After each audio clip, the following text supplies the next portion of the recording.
get some vittles.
I keep thinking today is Friday because it is my Friday. I've taken tomorrow off, but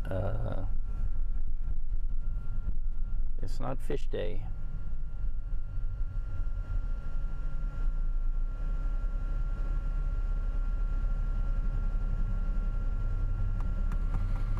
I've had a desire to eat something breakfasty, but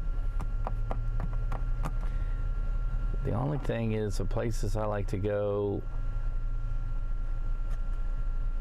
are not, their lobbies aren't open. So look at that Volkswagen.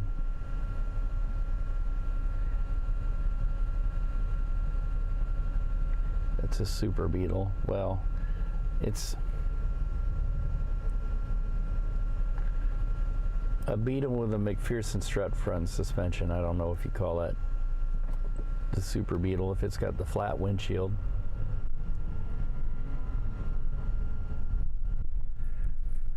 But it sure is pretty. I still love my bugs.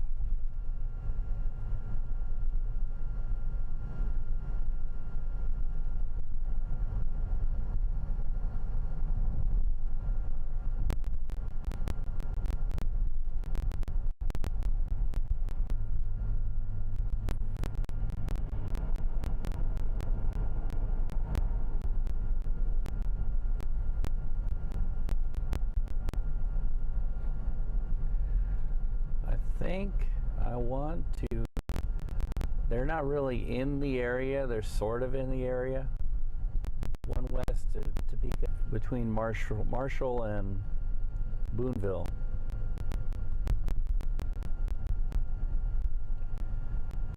There used to be one up by Kearney at the Polo exit. Always stopped in.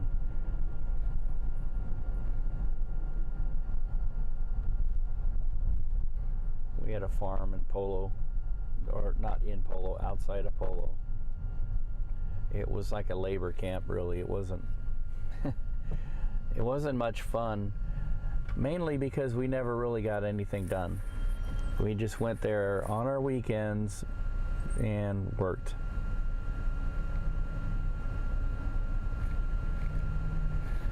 And as soon as we would get close to getting, we'd stop working on it and start working on something else. And then what we did,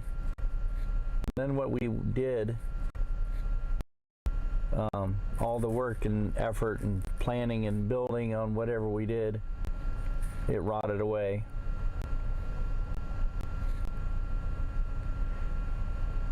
Very short attention span. Just cut grass all the time.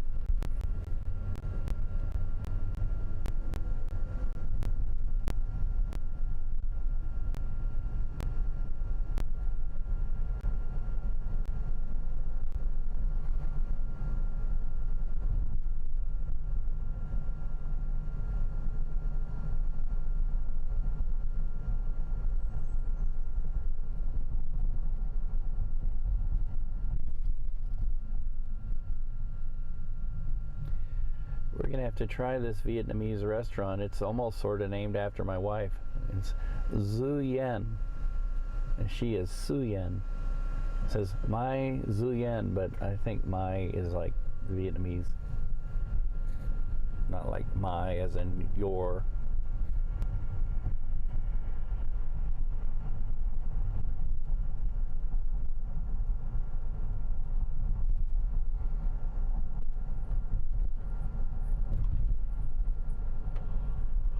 Oh, there's the Gladstone Popo, waiting for people to go above the slow speed limits around here.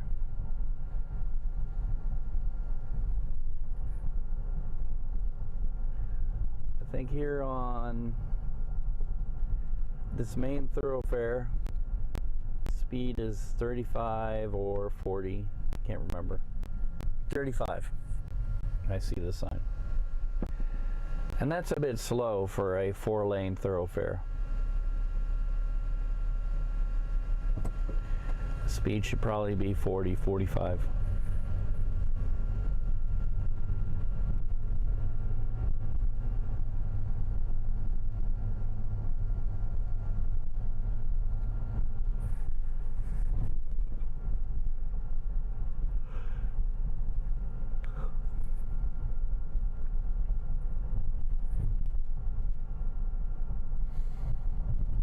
I watched a video today on the history of Stuckey's and its rise and downfall and its attempts to come back. And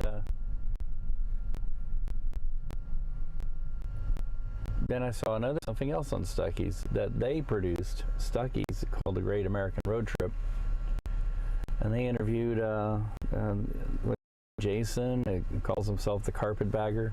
I watch him a lot. And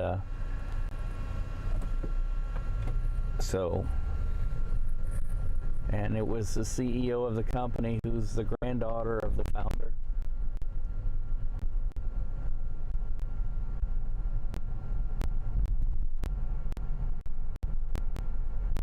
And a company video. They don't ever say anything negative about the company. And they were a conglomerate, and they shut down. Yeah. And I remember Stuckey's. It was kind of an old school gas station.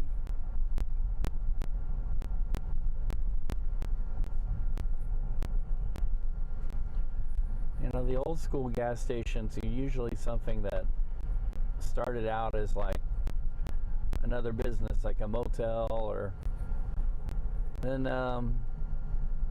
they would put some gas pumps out front. And I've seen a few motels like that where you have the gas pumps still out front, still working. And Stuckey's was like a gift shop, you know. It started by selling pecans on the side of the road in Georgia back in 1937. And expanded from there.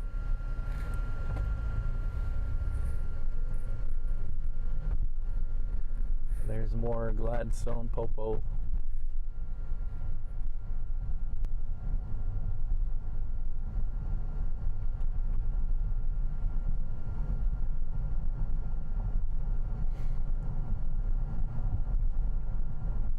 And they're known for having kind of unique gifts and stuff. And it's funny too, because where they're founded is in Georgia, but I just looked at their own map of where all their stores are, and all their stores are in the Midwest. So it's like Georgia way over here, and then the cluster of them all in the Midwest, but Midwest and South. But they're so far apart.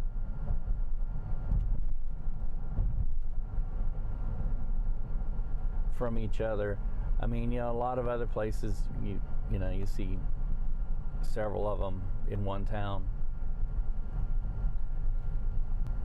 There's, I think, 2 or 3 Stuckey's in the state of Missouri, 1 in the state of Kansas.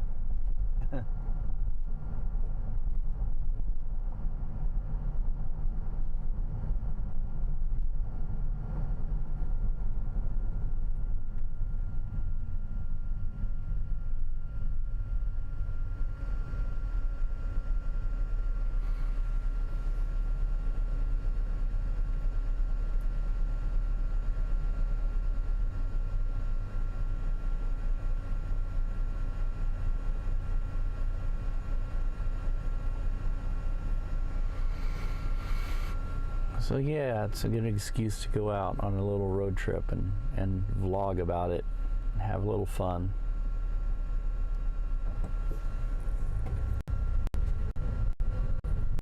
Running away from home in November. Running away from home in November. I found a rest and slept there overnight, and then got up and meandered my way back home, and there was little road trips like that are fun. If I can tear away one of these stormy days and do some storm chasing. At my old place of work, the boss was very inconsistent, and he would say, yeah, go ahead, me really much to do it with. Like, I always did it on my time off, and he always acted like he didn't want to know about it. And he'd tell you one thing, and then as soon as somebody challenged him about it, he'd chicken out and chew you out for successfully storm chasing. You went too far, you did this, you did that, you put yourself in danger, yada, yada, yada. And we're like, this is what we do, and you can't just do it cold with no experience, with scared people. It's scary. You have to practice before you can perform. And so to not let him know that we were actually storm chasing in our off time, we started calling it antiquing. We were going to antique stores. We're just traveling. We're road tripping to antique stores. Oh, it's a stormy day. Look at that. There's a big tornado. But storm chasing is described very appropriately as driving 6 hours to go look at clouds. If only it was 6 hours. And quite often all you do is you see nothing. It all peters out or goes in a different direction that you were going, despite the best predictions and research you could come up with.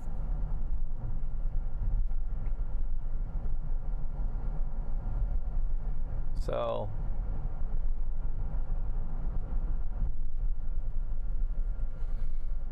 I had a few good antiquing sessions, and the reason we started calling it antiquing is because, as I said, my original assertion, it really is road tripping. The excuse is to go storm chasing, but you end up road tripping.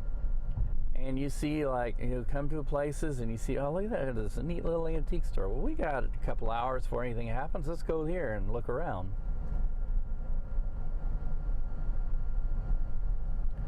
So yeah, it really is antiquing.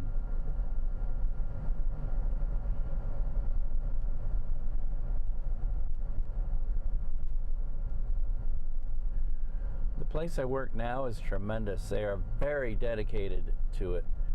They have a vehicle that's outfitted for it.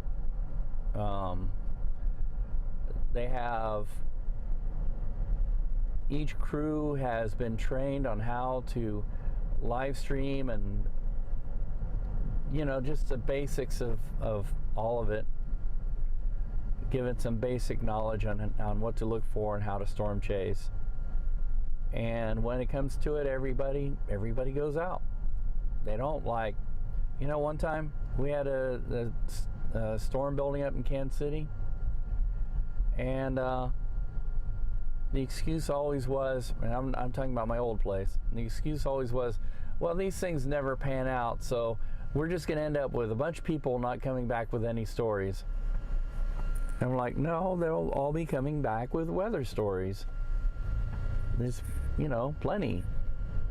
Even if it peters out, there's plenty.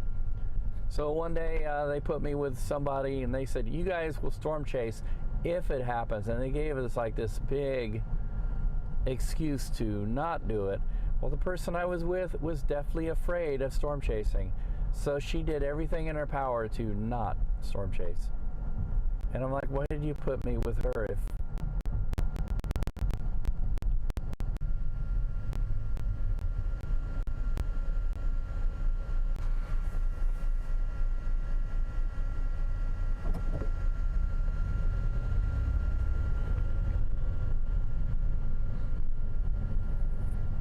You know, I have over the years have put up with people's constant any excuse to up to like sports and you know, my version of sports is weather, storm chasing. I'm such a nerd about that, and it's like they put me with somebody who doesn't want to do it and adamantly refuses to do it. Unfortunately, on that day, if we tried to chase, we would have ended up all the way up in what's the name of that town? Kirksville. But that was the day of the Camaro chaser. There was this idiot whose thing was, look, I got a Camaro, I'm going to outrun the tornado. And it was, the whole thing was, look at me outrunning the tornado, and he was shooting himself sideways with his cell phone while he was driving 100 miles an hour.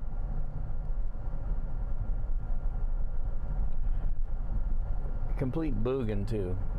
Okay, you know, like the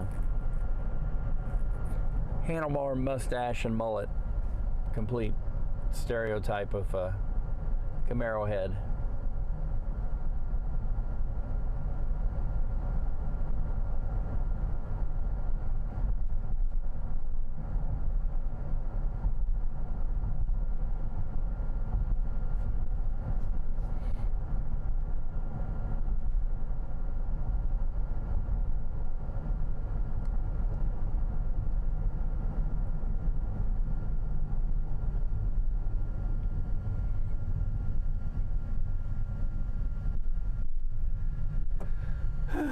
There are places up here I could go and sit down. I don't want to sit down and eat.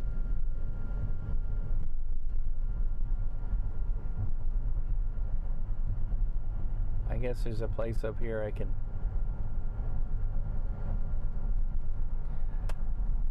order in. I don't know.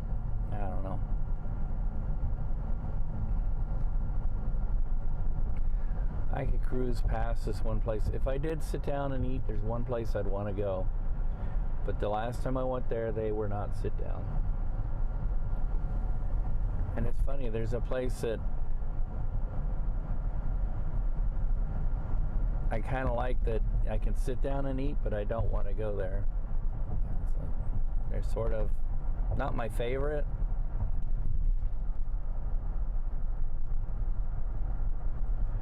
So I could be tempted to sit down and eat if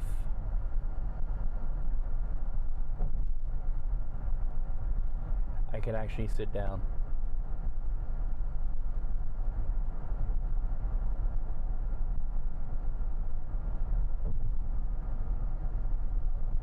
The problem is the places that are sit down that I want to go are too small, I think, and they're like not allowed to allow anybody to sit in them. I think that's what's going on.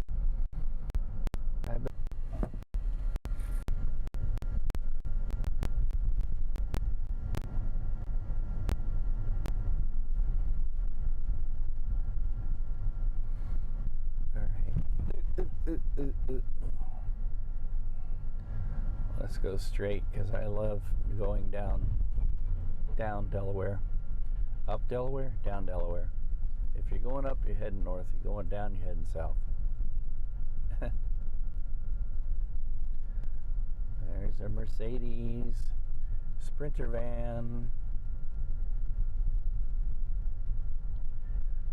The jury is out on the Ford. I forgot the name of them again. The Ford, from what I have seen, are not as reliable. and they don't have a diesel offering. They said they were going to sell diesels, but they hardly ever do. We don't like diesels in America. I don't know why.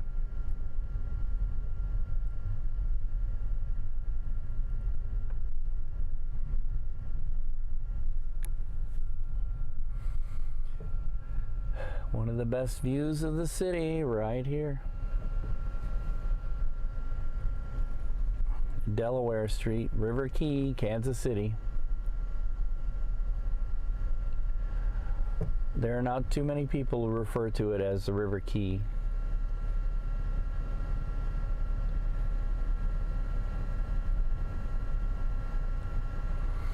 But that's what it's called, is River Key.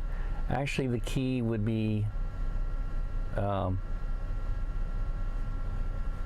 at the river itself, the foot of,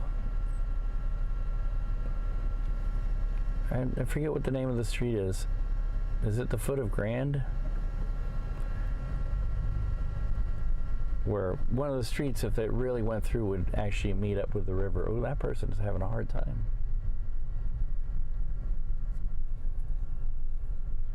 But they called this area the River Key in the 70s. And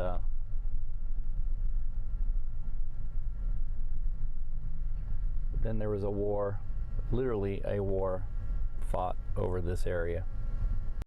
The city and not really a faction. It was supposedly two factions of the mafia, but one was not really a faction. It was more or less a couple of wannabes, and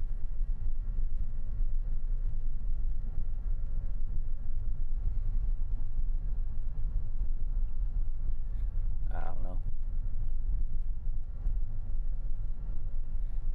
Did a lot of damage. They destroyed a whole district of the city. Kind of stopped a city revival in its tracks.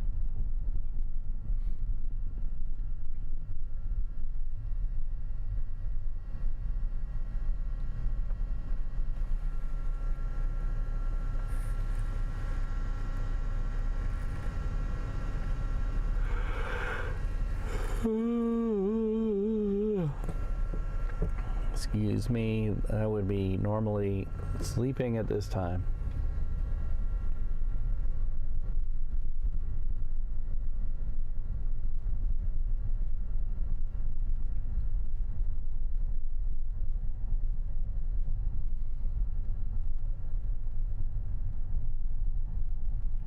The beer-fluenza epidemic is like this is the anniversary of when I didn't know it was an actual date when the whole country was shut down. March 11th, 2020.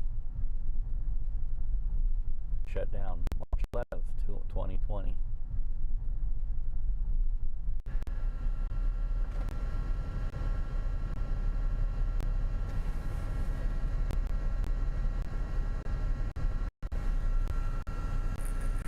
I look back on the time how mishandled, mismanaged this whole thing was.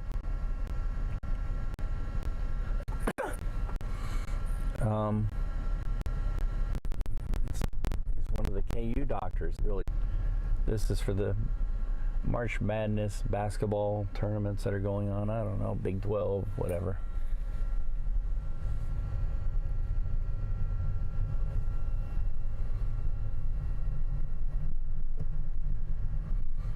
Usually, in a normal year, this street here would be blocked off too. You couldn't get through because of all this is where they would put all the news media. They'd all have all their trucks pulled up here to the Power and Light building. The Sprint Arena, T-Mobile Arena, whatever. Yep, it's open still. There's a little bit of media down there, but they only have a one-lane block. Radio station down there. But what was I gonna say? The arena over there, they have their own spot where when they broadcast whatever is going on inside, whether it's a game or whatever, the electronic field production truck will pull in and pull right up to there's like a big junction box, and they can plug everything in there, and you know the whole building is wired so that if you wanted to do a live shot, you just go in with your camera and you park your truck next to this box, and then they would route it. It's very convenient. Did it, and it seemed like it was a big effort. Like they had to find the right kind of person who knew how to do it to work. So it's a complicated system.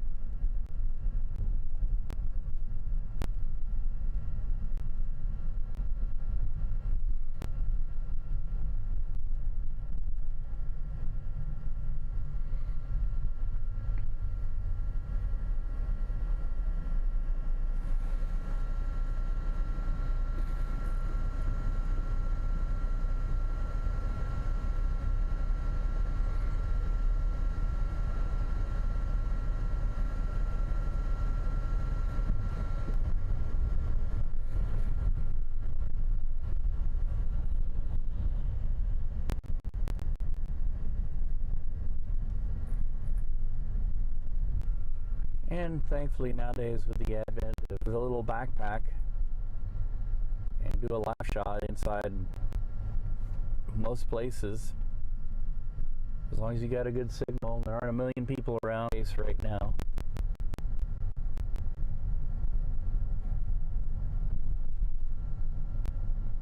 There aren't a million people around right now.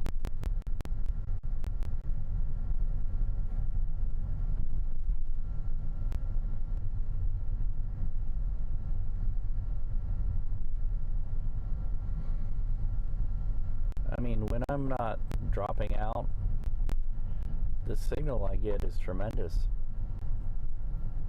Crystal clear almost. I mean, the video quality. Alright, do we have dine-in here? It says open. Do I see people eating inside?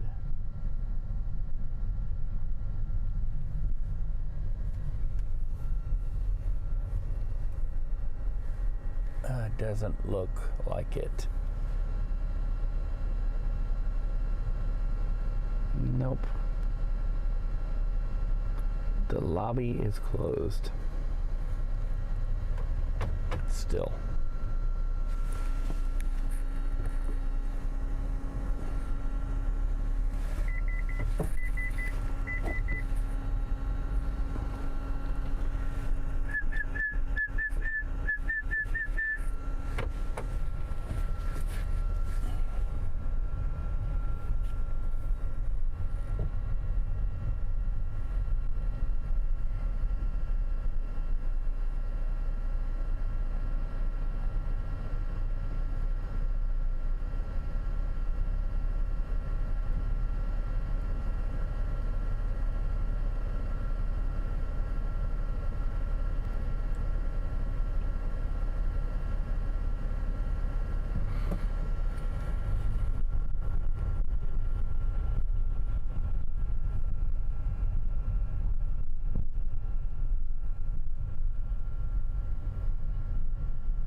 There's a roach coach. Yeah,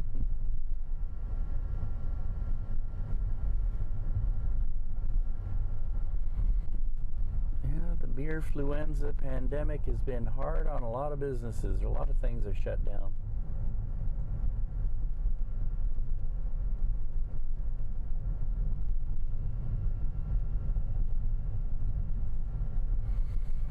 And the sad thing is, there really wasn't any kind of safety net for them. There wasn't anything, people just glibly say, well, you need to have enough money to save up to be able to absorb and quite a few of them did for a while, but then it drug on and drug on and drug on, and it's still not going to be recovered even at the year's end fully. And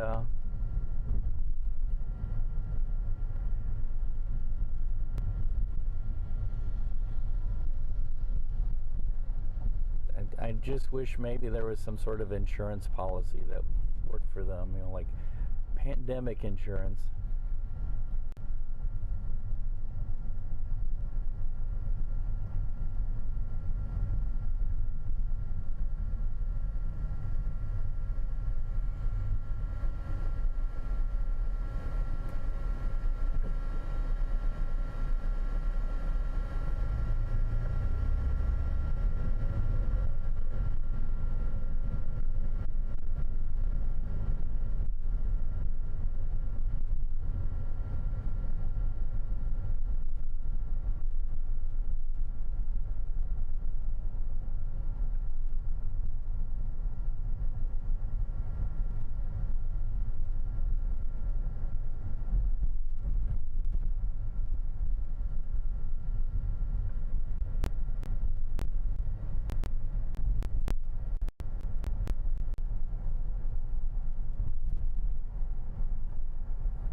prefer to go around.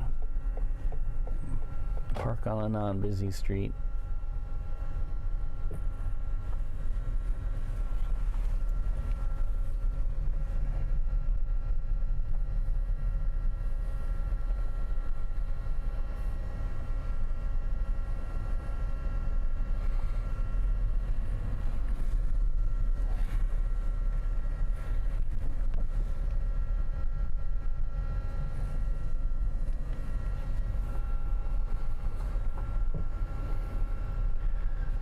All right, so we're here, we're queer.